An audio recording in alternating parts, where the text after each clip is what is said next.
सत्याचा आवाज, खोट्याला चोप देणार. आपण पाहत आहात जनशक्ती लाईव्ह न्यूज. निर्भीड बातम्या, निडर पत्रकारिता. दाभोळकर हत्या प्रकरण, सचिन अंदुरेला जामीन, जन्मठेपेच्या शिक्षेला स्थगिती. महाराष्ट्र अंधश्रद्धा निर्मूलन समितीचे संस्थापक डॉक्टर नरेंद्र दाभोळकर यांच्या हत्या प्रकरणाला मंगळवारी पुन्हा एकदा महत्त्वाचे वळण मिळाले.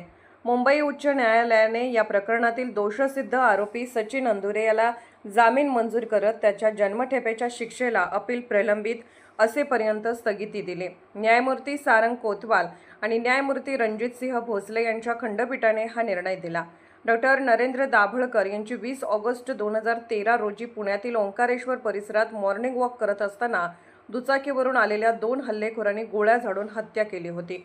अंधश्रद्धा, अघोरी प्रथा आणि समाजातील बुवाबाजी विरोधात जनजागृती करणारे कार्यकर्ते म्हणून डॉक्टर दाभोळकर यांची ओळख होती. त्यांच्या हत्येने महाराष्ट्रासह देशभरात मोठी खळबळ उडाली होती. या प्रकरणात पुणे सत्र न्यायालयाने सचिन अंदुरे आणि शरद कळसकर यांना दोषी ठरवत जन्मठेपेची शिक्षा सुनावली होती. त्यानंतर दोषसिद्धीविरोधात मुंबई उच्च न्यायालयात अपील करण्यात आले. याच प्रकरणातील दुसरा दोषी शरद कळसकर यालाही एप्रिल 2026 मध्ये मुंबई उच्च न्यायालयाने जामीन मंजूर केला होता. दरम्यान सचिन अंदुरेला जामीन आणि जन्मठेपेच्या शिक्षेला स्थगिती देण्याच्या निर्णयावर महाराष्ट्र अंधश्रद्धा निर्मूलन समितीने तीव्र चिंता व्यक्त केली आहे. समितीने न्यायालयीन प्रक्रियेचा आदर राखत या निर्णयाचा सविस्तर अभ्यास करून पुढील कायदेशीर पावले उचलण्याची भूमिका जाहीर केली आहे.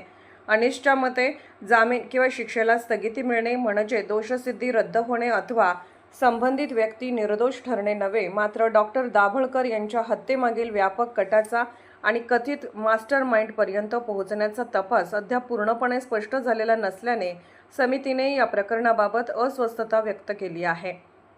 अनिसचे राज्यप्रधान सचिव गजेंद्र सुरकार यांनी या निर्णयाविरोधात सर्वोच्च न्यायालयात दाद मागण्याची भूमिका मांडली. डॉक्टर दाभोळकर यांची हत्या ही केवळ एका व्यक्तीच्या हत्ये नसून विवेकवाद, वैज्ञानिक दृष्टिकोन, प्रश्न विचारण्याचा अधिकार आणि संविधानिक मूल्यावर झालेला हिंसक आघात असल्याचे समितीने म्हटले आहे.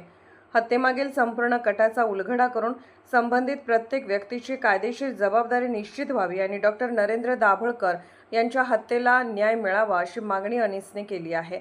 आजचा निर्णय वेदनादायी असला तरी अंधश्रद्धा, अविवेक आणि हिंसक प्रवृत्ती विरोधातील लढा अधिक निर्धाराने सुरू ठेवू अशी भूमिका महाराष्ट्र अंधश्रद्धा निर्मूलन समितीने व्यक्त केली आहे.